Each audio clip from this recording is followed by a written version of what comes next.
ये तो और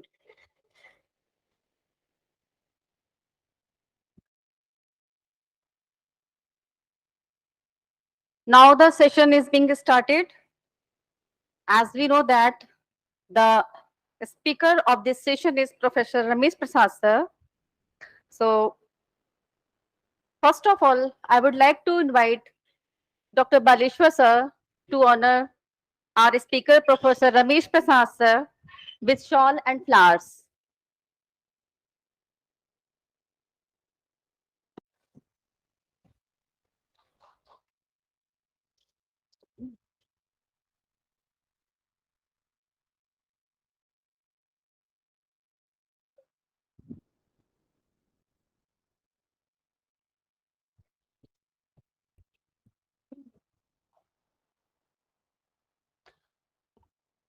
In this session, the quintessence of the chapter 6 analysis of matter will be delivered by our speaker. So first of all, let me give a brief introduction of our speaker. As we know that Sir is head department of Pali and Theravada, Sampurnananda Sanskrit University, Varanasi, ex-dean, faculty of Shraman Vidya. A number of books have been written by him, and he is editor of Dharma Doot UGC Careless Journal and Pali Pratipada, first journal in Pali language. He has published 42 articles in reputed journals. Apart from this, he has published 98 videos of Adhyatma and Buddhism on YouTube. He has been awarded Maharshi Badarayana Vyas Samman by President of India in 2003 from the hands of Bharat Ratna APJ Abdul Kalam. Rahul Sankrityayan Award in 2005 by Indian Society for Buddhist Studies. Bodh Ratna Award by Buddha Vani Prayagraj in 2012. Pratibha Samman Prashasti Patra by Priyadarshi Ashoka Seva Samiti in 2016. Vidwat Bhushan Samman by Akhil Bharati Vidwat Parishad in 2019. He has been given Prashasti Patra by Vice Chancellor Sampurnananda Sanskrit University from in January 2021 and Certificate of Appreciation from UP government in August 2021 for the supervising the language group syllabus of NEP 2020. He is General Secretary of Pali Society of India and member of Mahabodhi Society of India, Buddha Tiratna Mission, India Society for Buddhist Studies, and Gandivam. Now, with this pre-bio note, I would like to invite our speaker to deliver his lecture. Sir, please.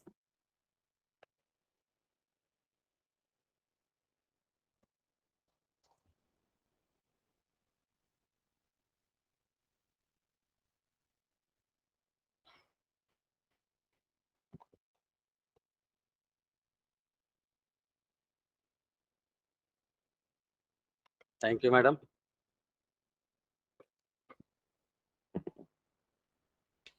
गुणे ही योशील समाधि पैया विमुक्ति यान पवती है युक्तो खेतंग जनानं कुशलत्थिकानं तमरियंग संगंग शीर्षा नमामि। इस काशी हिंदू विश्वविद्यालय के प्रतिष्ठित विभाग के आचार्यगण और ये जो वर्कशॉप हो रहा है इसमें सम्मिलित विद्वान पार्टिसिपेंट्स, मैं सबका अभिनंदन करता हूं और मैं विभाग के प्रति कृतज्ञता व्यक्त करता हूं जिन्होंने ये अवसर प्रदान किया, विशेष रूप से बालेश्वर जी का। मैं तो भाग रहा था क्योंकि स्वास्थ्य भी अनुकूल नहीं था, लेकिन उन्होंने कहा कि नहीं, जो हो कुछ तो कहिए। तो खैर किसी तरह से मैं आया। अब तक इसका जो इंट्रोडक्शन है आपने सारा चीज पढ़ लिया है, ये अंतिम शायद कक्षाएं हैं। तो शुरू में ही जो गाथाएं हैं उसमें त्रिरत्न की वंदना की गई है 2 लाइन में। फिर उसके बाद कहा गया तत्व उत्था भी धम्म था चतुधा परमथ तो तत्व उत्था भी धम्मत्था चतुधा परमथ तो चित्तंग चेतसिकं रूपं निब्बान मिति सब्बथा। यही लिखा गया है, शुरुआत में ही है, शुरुआत की गाथा है। तत्व माने वहां, वहां का अर्थ है इन दिस अभिधम्म संग्रह, इस ग्रंथ में। अनुरुद्धाचार्य की ये ग्रंथ है, आप लोगों को पता है 12th सेंचुरी एडी का है। उत्ता तत्व उत्ता उत प्लस अभिधम्म था, तो अभिधम्म के अर्थ जो है यहां कहे गए हैं। तो अभिधम्म के अर्थ क्या कहे गए हैं? चित्तंग चैतसिकं रूपं निब्बान मिति सर्वथा। सर्वथा जो है चित्त है, चैतसिक है, रूप है और निर्वाण है, इन्हीं की चर्चा इस अभिधम्मत संग्रह में की गई है। संग्रह है, संग्रह किया गया है, कलेक्शन है। जो अभिधम्म की बातें हैं, तो अभिधम्म की क्या बातें हैं? तो यही चित्त की बातें हैं, चैतसिक की बातें हैं, रूप की बातें हैं और निर्वाण की बातें हैं। ये जो चार बातें हैं उन्हीं का संग्रह अभिधम्म संग्रह में है। यह जो अभिधम्म संग्रह बौद्ध ग्रंथ है, तो जो भी बौद्ध ग्रंथ है वो बुद्ध ने जो भी देशनाएं दी है, बुद्ध का जो भी प्रीचिंग रहा है, उसी को आधार बनाकर, उसी को बेस बनाकर बातें आगे कही गई। बुद्ध को ज्ञान मिला, ज्ञान मिलने के बाद ज्ञान बांटने की उनमें छटपटाहट थी। तो वो ज्ञान कैसा था? पहले वो दुखी थे, दुख से मुक्ति मिल गई, सुख ही सुख। अब वो लगा कि यह सुख सब लोगों में बटे, अधिक से अधिक लोगों के पास जाए, ताकि अधिक से अधिक लोगों का कल्याण हो सके। इसलिए उन्होंने उपदेश देना शुरू किया। तो पहले उन्होंने ये बताया कि व्यक्ति है क्या, ये बताना जरूरी है ना। मानव है क्या, हु इज ए मैन, आदमी क्या है। तो दो प्रकार की बातें हैं। एक अभिधम्म में देखेंगे, ज्यादातर अभिधम्म में जो देखेंगे वहां नाम और रूप करके कहा गया। नाम रूप संघात मनुष्य, मनुष्य जो है नाम रूप का समूह है, एमेलगेमेशन ऑफ माइंड एंड मैटर। नाम है और रूप है। और अगर हम सुत्त पिटक में जाएंगे तो सुत्त पिटक में पंचखंडा कहा गया, 5 स्कंद हैं। रूप है, वेदना है, संज्ञा है, संज्ञा का अगर हिंदी में संज्ञा कहें, क्योंकि पाली का है तो पाली का प्रयोग कर रहे हैं शब्दों का, संखार है और विज्ञान है। रूप रूप हो गया। बाकी जो 4 हैं वो नाम है, माइंड है। वेदना, संज्ञा, संस्कार और विज्ञान। उसमें भी जो विज्ञान है वह चित्त है, वेदना, संज्ञा और संस्कार यह चैतसिक है। तो आप लोग पढ़े होंगे, चित्त पढ़े होंगे, चैतसिक पढ़े होंगे। तो ये जो नाम धर्म है, जो मन है, वो चित्त है और चैतसिक है। अब थोड़ा थोड़ा हम बता रहे हैं, क्योंकि आगे जाने पर ज्यादा हम डिटेल में नहीं जाएंगे, क्योंकि आप लोग पूरा पढ़ चुके हैं। तो चित्त और चैतसिक में क्या अंतर है बताएं? किसे चित्त कहेंगे, किसे चैतसिक कहेंगे? हाँ,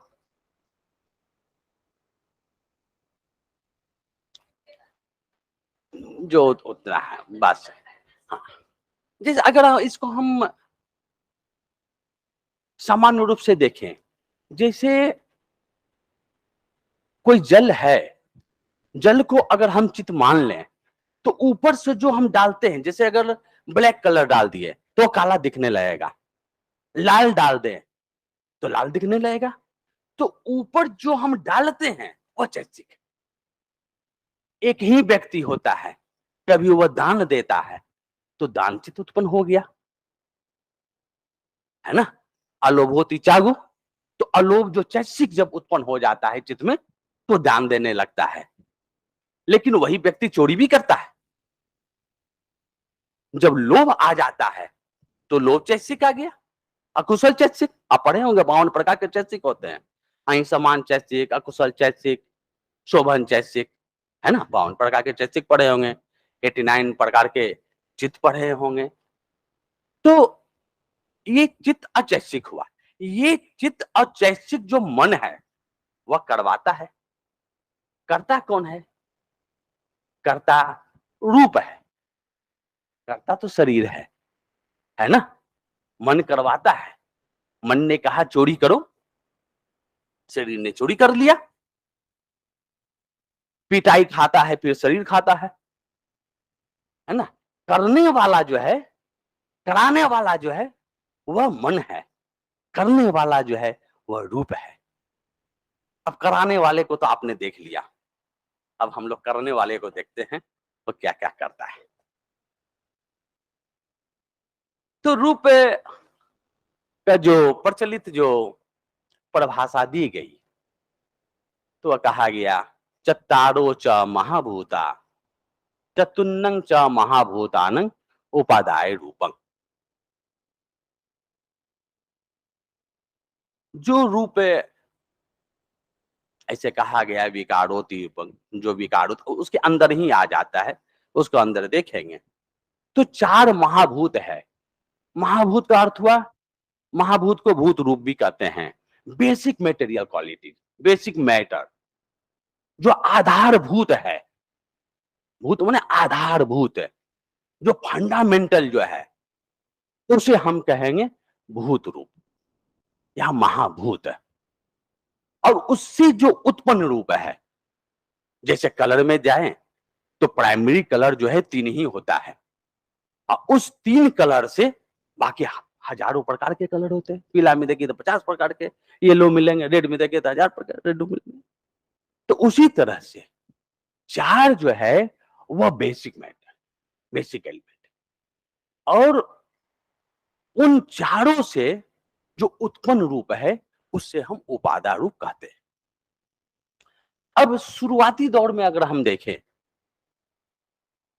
तो धम्म संगनी में बुद्ध की रचना कहीं मानी जाती है। अभिधम्म संगों का पहला ग्रंथ है अभिधम्म पिटक का। अभिधम्म पिटक का पहला ग्रंथ है धम्म संगनी। तो वहां पर 23 जो है उपादाय रूप की बात आई है। उपादाय को उपादा रूप भी कहते हैं। उपादा रूप का अर्थ हुआ जेनरेटेड, जेनरेटेड उससे उत्पन्न, उससे उत्पन्न रूप, जेनरेटेड मैटर। अब मैटर, अब देखें रूप, ये तो हो गया कि ये अब देख रहे थे 23, तो ये 23 है। कौन कौन है हम बाद में देखेंगे। लेकिन अभिधम्म संगोह में एक और जोड़ दिया गया है तो 24 हो जाते हैं। इस तरह से ऑल टुगेदर जो रूप होते हैं वह 28 होते हैं। अभिधम्म संगोह जो एक जोड़ा गया उसे हदेवत्थु नाम दिया गया है। उसको हम जब देखेंगे उस समय हम चर्चा करेंगे। अब रूप होता क्या है ये आप लोग चित्त में पढ़े होंगे, जो चित्त पढ़ाया होगे लोग, तो चित्त क्या रूप क्या है।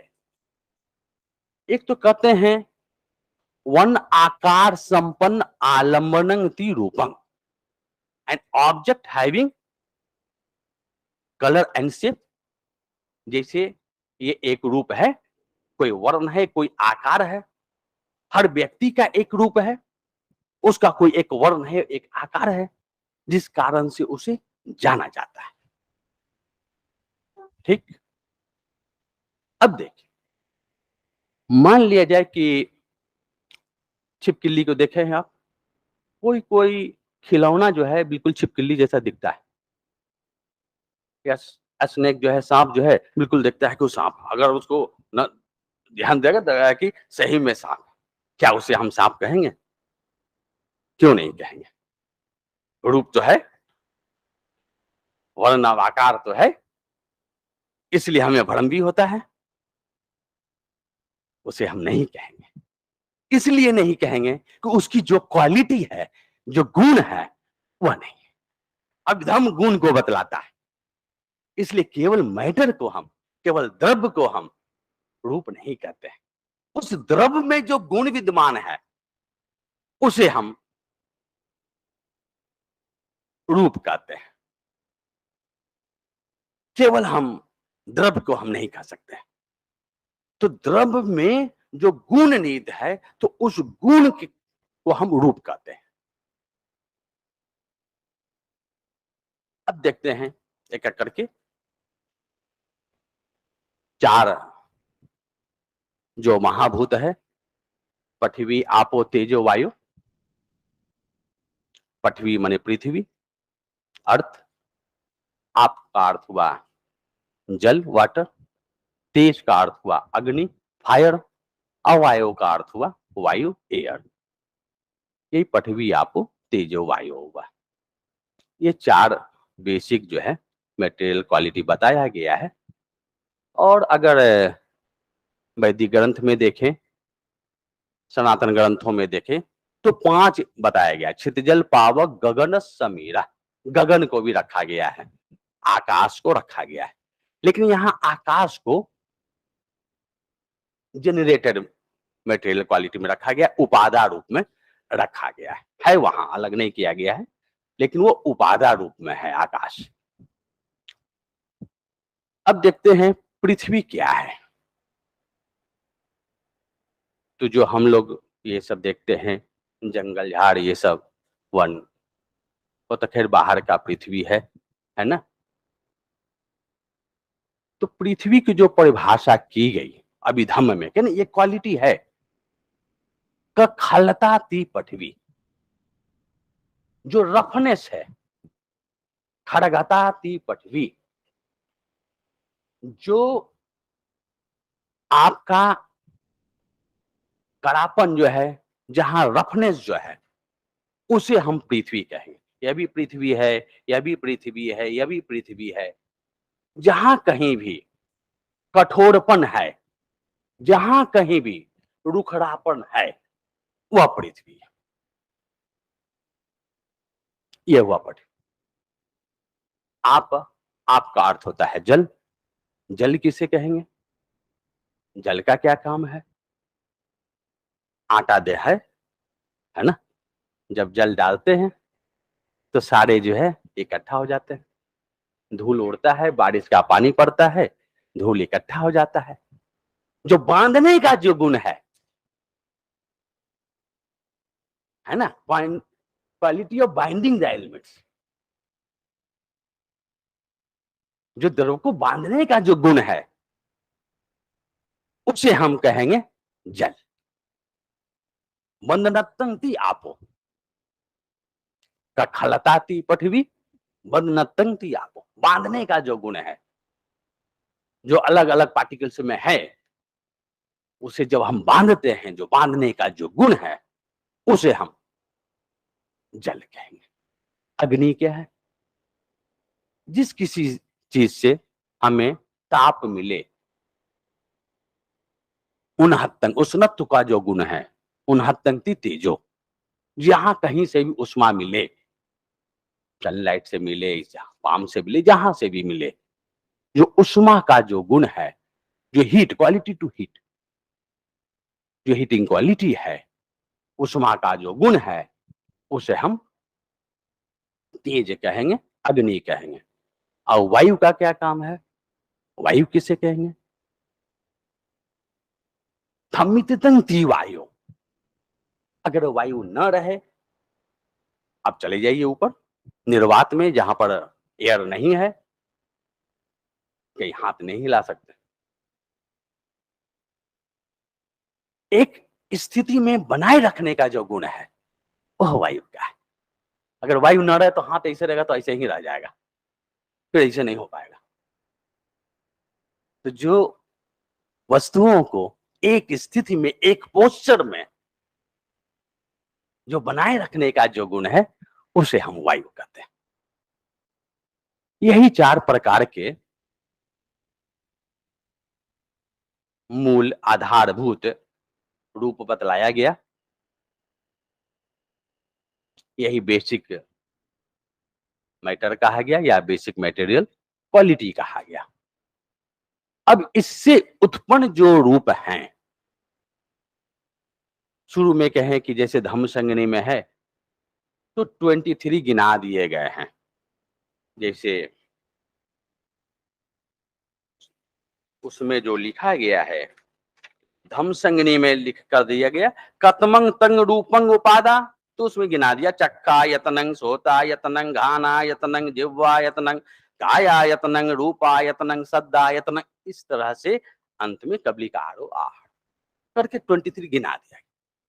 लेकिन आगे आगे के जो ऑथर आते हैं वो कुछ साइंटिफिक करना चाहते हैं और हम कैसे सरल से सरल बनावे ताकि जाके आगे को जो पहुंचे वो ज्यादा सरलता हो, ज्यादा समझे।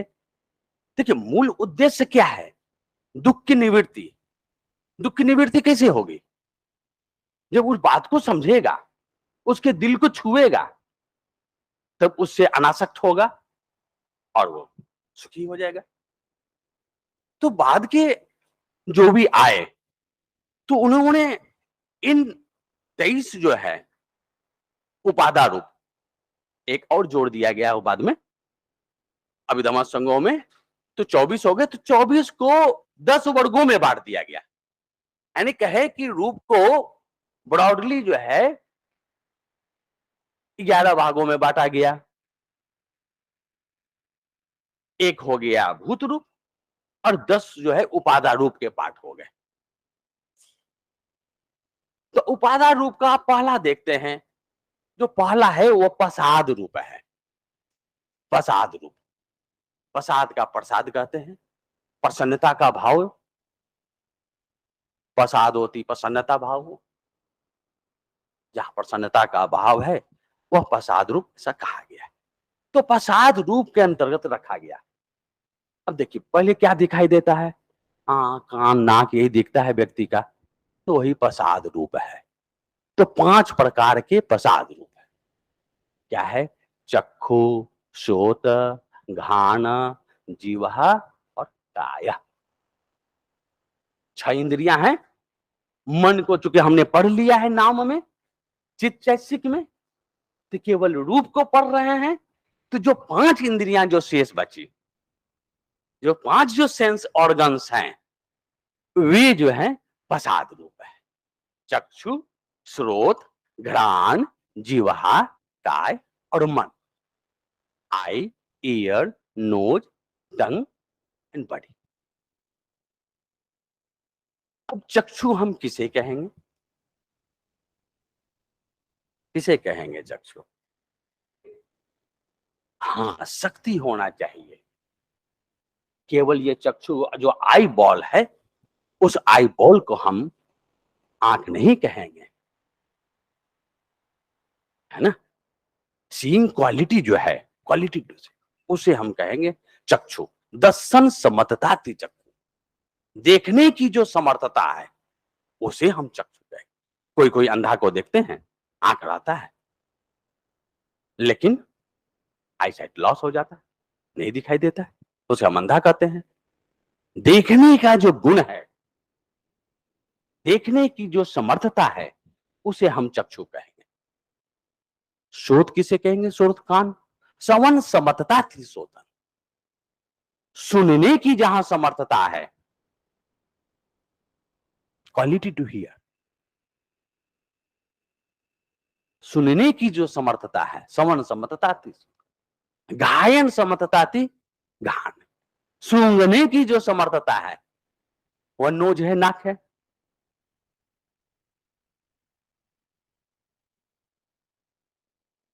जिह्वा किसे कहेंगे? रसास्वादन लेने की जो शक्ति है, रसास्वादन लेने की जो क्षमता है, क्वालिटी टू रेलिस, सायन समतता थी जिह्वा। अब काय किसे कहेंगे? बॉडी। भूषण समतता थी कायो, क्वालिटी टू टच, स्पर्श करने की जो समर्थता है उसे हम काय कहेंगे। यही 5 जो है आपके प्रसाद रूप है, जो संवेदी रूप भी कहते हैं, सेंसिटिव ऑर्गन्स कहते हैं, सेंस ऑर्गन्स कहते हैं। इसके बाद जो दूसरा जो उपादान रूप का वर्ग है वह है गोचर रूप। गोचर रूप चार है, रूप, शब्द, गंध और रसा। रूप, शब्द, गंध और रसा, यानी रूप, शब्द, गंध और रसा। विजिबल ऑब्जेक्ट, ऑडिबल ऑब्जेक्ट,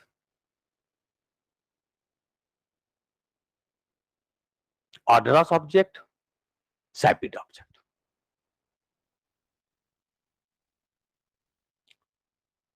अब 5 इंद्रिय है, ठीक। तो 5 जो है उसके आलंबन होना चाहिए। आप देख चुके हैं रूपावर चर्चित में, देखे होंगे 6 इंद्रियां हैं, उसके कॉरस्पॉन्डिंग 6 उसके आलंबन है, ऑब्जेक्ट्स हैं। रूप जो है कहां काम करता है, तो चक्षु पर काम करता है। शब्द जो है कान पर काम करेगा, श्रुत पर काम करेगा। घ्राण जो है गंध को देखता है। जीवा जो है रसास्वादन करता है। और काय जो है स्पर्श करता है।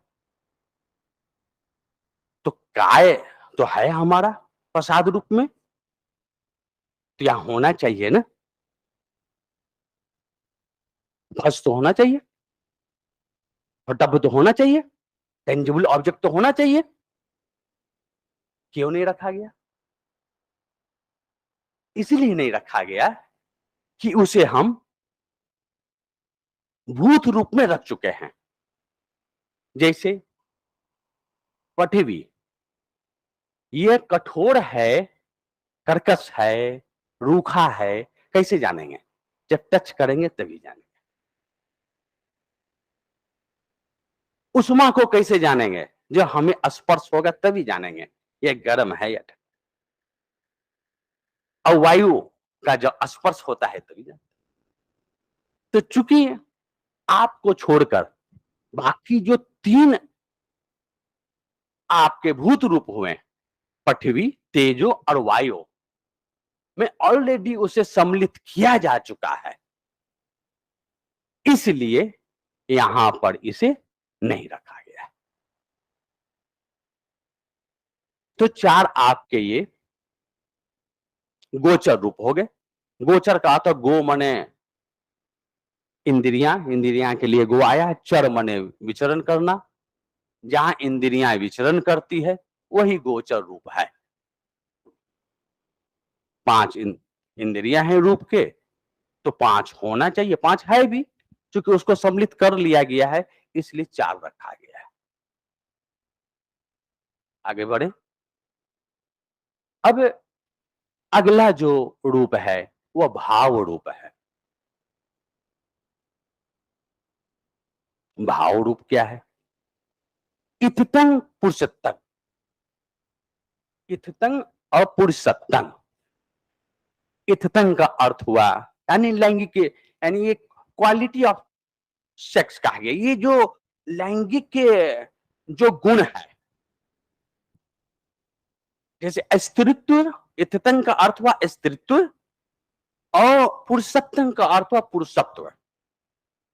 पुरुष का जो गुण है, पुरुष से मतलब नहीं है, जो पुरुष की जो क्वालिटी है उसे हम पुरुषत्व कहेंगे, पुरुषत्व कहेंगे। और स्त्रीत्व का जो गुण है, या स्त्रीत्व कहेंगे, या स्त्री का जो गुण है, नारी का जो गुण है, उसे हम इत्थं कहेंगे। 1857 का में आप रानी लक्ष्मीबाई को पढ़ा होगा, है ना? ह्यूज रोज ने उसे हराया था, है ना? हराने के बाद लक्ष्मीबाई पर वो कमेंट किया था। उसका कमेंट था,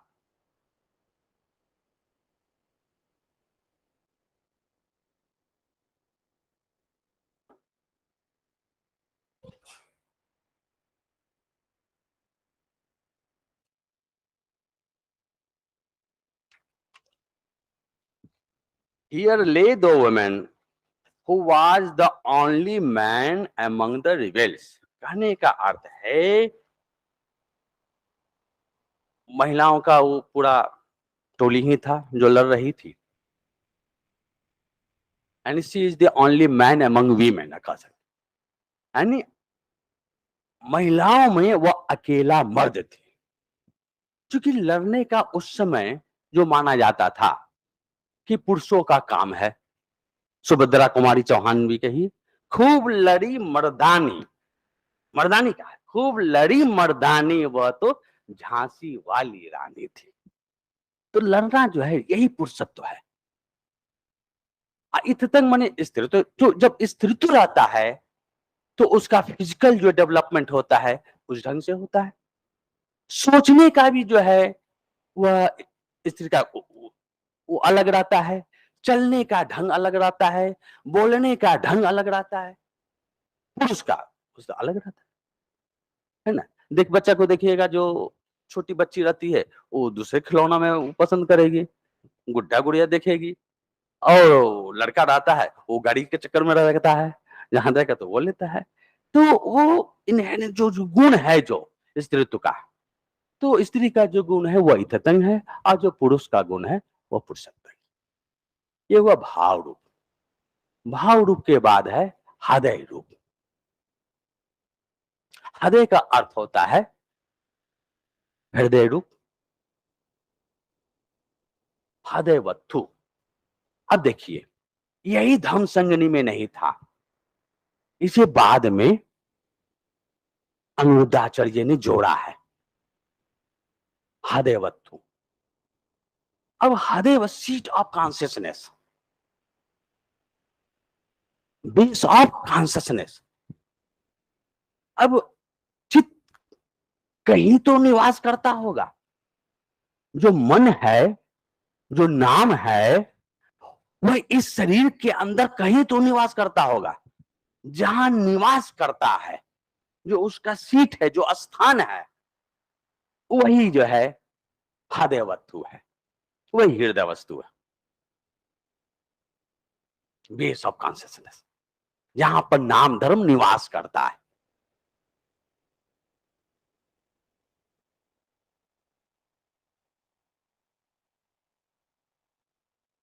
आगे है जीवित रूप. जीवित रूप, जीवित इंद्रिय. जीवित इंद्रिय यानी ये life force of the material quality. ये जो मैटर को जो है ना, ये रूप धर्म को ये जीवित रखता है.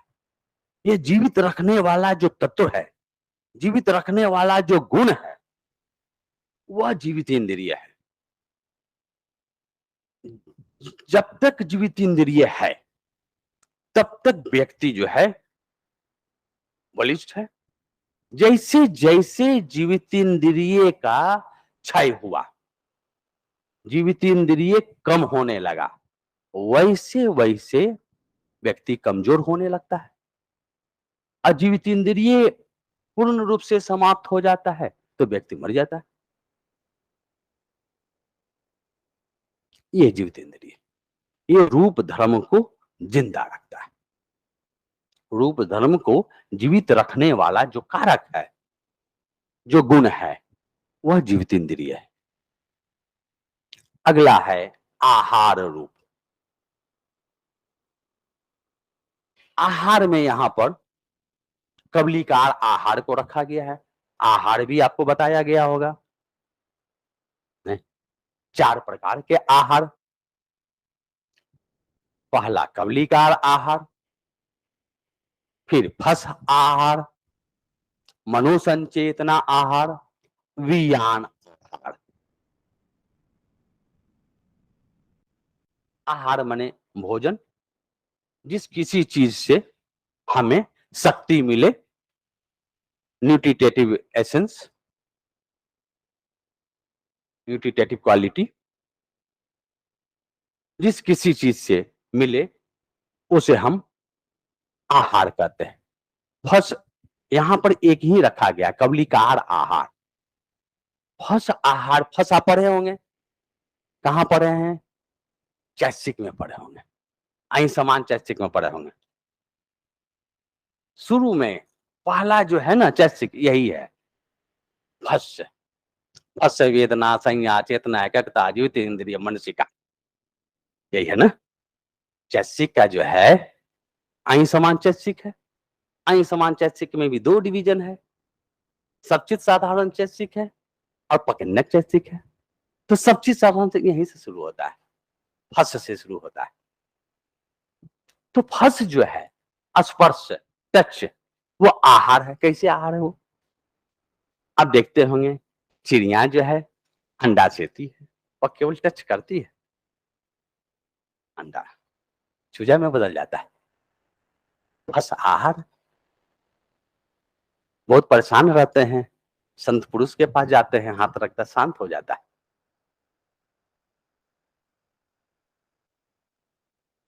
इस तरह से फस आहार, लेकिन वो चैतसिक का पाठ है। मनोसंचेतना आहार, भोलीसन भोलीसन भोलीसन बहुत सुन रहे होंगे, चेतना हंग विख्वे कमंग बदामी, है ना। चेतना कई बार बहुत लोग बोले होंगे, मेन चीज है उचित चैतसिक का। तो चेतना आहार है, जो हमारा मन की चेतना है ना। साधु संतों के पास जाते हैं, बताता है आज कोई चेतना, मनोसंचेतना। और एक विज्ञान आहार, विज्ञान माने चित्त। ये जो चित्त जो आहार है ना, ये इस जीवन को अगले जन्म में ले जाने वाला यही चित्त है, यही विज्ञान है। हम कर्म करते हैं, कर्म का हमें फल मिलता है। अच्छा कर्म करते हैं, अच्छा फल मिलता है। बुरा कर्म करते हैं, बुरा फल मिलता है। यही एक्युमुलेट होते जाता है। यही एक्युमुलेशन जो है, यानी विज्ञान को प्रतिसंधि विज्ञान पढ़े होंगे, पठ्यसमुपाद में भी लोग बताए होंगे प्रतिसंधि विज्ञान। तो यही जो है इस जन्म से आपको अगले जन्म में ले जाता है। वहां पर जो है आत्मा का कंसेप्ट नहीं है, पता ना, आत्मा ले जाता है, आत्मा ले यही जो है जो कर्म किया आपने, यही आपके यहां से यहां चला गया। जैसा कर्म किया उसके अनुसार आपकी गति हुई, उसके अनुसार आप जन्म ग्रहण करेंगे। उस रूप से ये सबसे बड़ा आहार हो गया, जो आपको अगला जन्म दे रहा है, शक्ति के रूप में नया जन्म दे रहा है। तो लेकिन यहाँ रूप का ये जो तीन जो देखें, आहार तो ये भी है, लेकिन इन तीन की चर्चा नाम में की जा चुकी है, वो नाम का हिस्सा है। बचा एक, वह कबलिकार आहार, कौड़ कौड़ करके खाना, ग्रॉस बाई ग्रॉस, कौड़ कौड़ करके, या घूट घूट पीना। पानी पीते हैं, जूस पीते हैं, घूट घूट करके पीते हैं।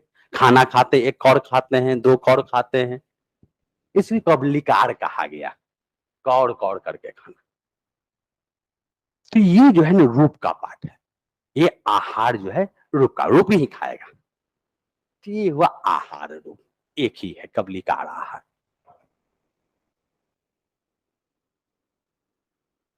आगे है परिच्छेद रूप। परिच्छेद रूप को ही कहते हैं आकाश धातु। जो उधर जो कहा गया, गगन जो कहे थे, जो भूत रूप में था, वो यहां पर उपादा रूप में है, आकाश धातु। आकाश किसे कहते हैं? क्या? हाँ, अब शरीर के अंदर जैसे है, नाक का जो छिदा है, कान का है, आ कहते हैं। अगर आकाश ना रहे तो मुंह ही नहीं खुलेगा, आंख ही नहीं, आंख बंद का बंदे रह जाएगा। ये जो आंख खुलता बंद होता है वो आकाश के कारण होता है, मुंह खुलता बंद होता है वो आकाश के कारण। ये आकाश तत्व, ये उपादान। परिच्छेद रूप के बाद वियक्ति रूप है। वियक्ति माने विज्ञप्ति, पेपर ऊपर देखते हैं विज्ञप्ति निकलता रहता है। इंटीमेशन, सूचना, सूचना देता है। तो काय जो है, अब सूचना तीन पर, मन का भी सूचना होता है, लेकिन मन का पाठ यहाँ है नहीं। रूप का हम देख रहे हैं, तो काय से करेंगे चाहे वचन से करेंगे। तो दो प्रकार के हो गए, काय विज्ञप्ति और वची विज्ञप्ति। इंटीमेशन थ्रू स्पीच या इंटीमेशन थ्रू बॉडी। काय के द्वारा, शरीर के द्वारा जब हम सूचना प्रेषित करते हैं तो उसे कहते हैं काय विज्ञप्ति। और जब वचन के द्वारा जब हम सूचना प्रेषित करते हैं वो हुआ वची विज्ञप्ति, वची विज्ञप्ति। जैसे चलना जो है दौड़ना से अलग क्रिया है। ये कहे चल रहा है, ये कहेंगे दौड़ रहा है, ये कहेंगे लड़ रहा है, ये कहें कूद रहा है। सब जो है फिजिकल एक्टिविटीज है। झगड़ रहा है, सो रहा है, बैठ रहा है, खड़ा है, सारे जो है वह फिजिकल एक्टिविटीज है। यही काय विज्ञप्ति हुआ। वचिक विज्ञप्ति क्या है? पढ़ना पढ़ाने से अलग क्रिया है। पढ़ रहा है, पढ़ा रहा है, रो रहा है, हंस रहा है, गा रहा है, ये सब अलग क्रिया है। तो जो एक कायिक क्रिया को, एक फिजिकल एक्टिविटीज को दूसरे फिजिकल एक्टिविटीज से जो अलग करता है वो हुआ काय विज्ञप्ति। और एक वोकल एक्टिविटीज को दूसरे वोकल एक्टिविटीज से जो अलग करता है वो हुआ वचिक विज्ञप्ति। ये दो प्रकार के हो गए, काय विज्ञप्ति और वचिक विज्ञप्ति। फिर आगे है विकार रूप। विकार का अर्थ होता है, विकार हो जाना का माने परिवर्तन हो जाना।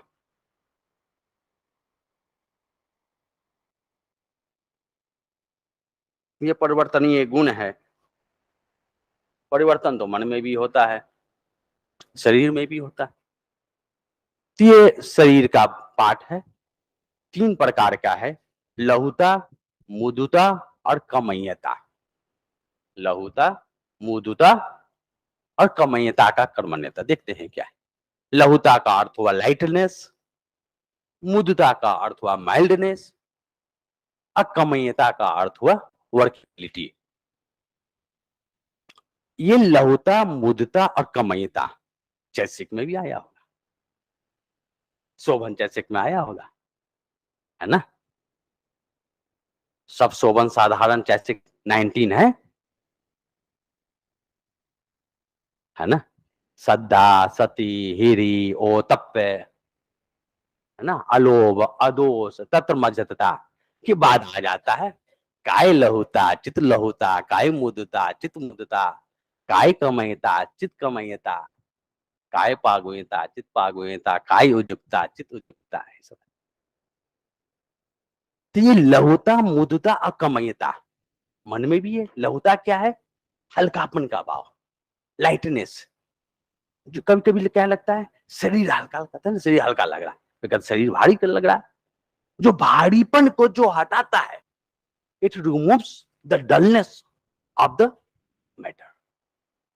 जो शरीर के भारीपन को हटाता है ये रूप लहुता होगा।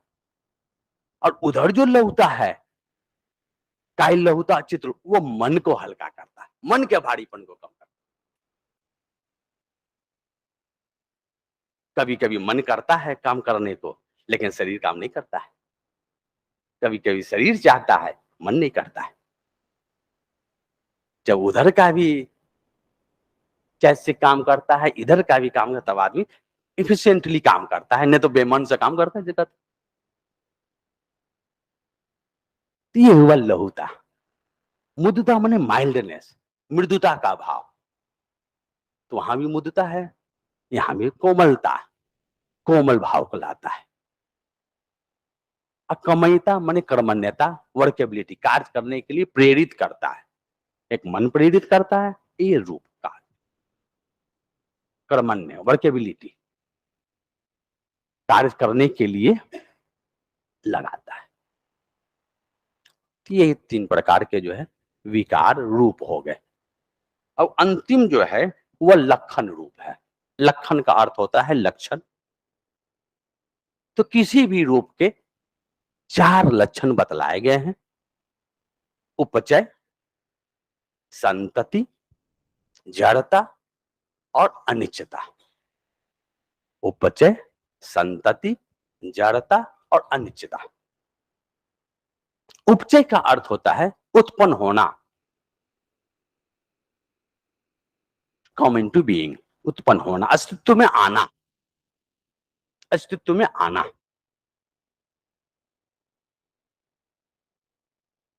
संतति का अर्थ होता है रूप परंपरा, कंटिन्यूटी, कुछ समय तक बना रहना, कुछ समय तक बना रहना। जैसे ये कागज है, पहले बनने के बाद कुछ समय तक ये व्हाइट कलर रहेगा, ये हुआ संतति। फिर डीके होता है, उसको कहते हैं जड़ता, माने बूढ़ा हो जाना। बच्चा पैदा लिया, फिर जवान हुआ, फिर बूढ़ा हुआ, तो ये जड़ता, डीके, और अंत में क्या हो जाएगा, मर जाएगा, डिस्ट्रक्शन, अनिश्चितता, अनित्यता, डिस्ट्रक्शन, समाप्त हो जाना। यही किसी भी रूप के 4 लक्षण होते हैं, भूत, उपचय, संतति, जड़ता और अनिश्चितता। इस प्रकार से 4 भूत रूप और 24 जो है उपादान रूप हुए। इसी को अनिरुद्धाचार्य गाथा में समराइज करते हैं, भूत प्रसाद विषया भावो हरे मिच्चपी जीविताहार रूपे ही 18 विधं परिच्छेदोति वियति विकारो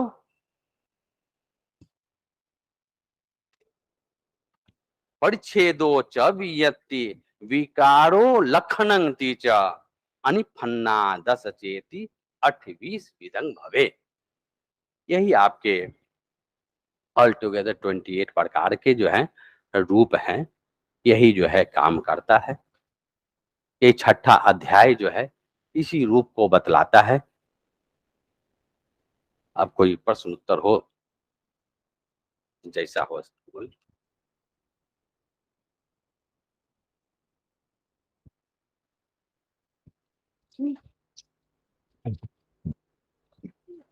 Thank you so much, sir, for your wonderful talk.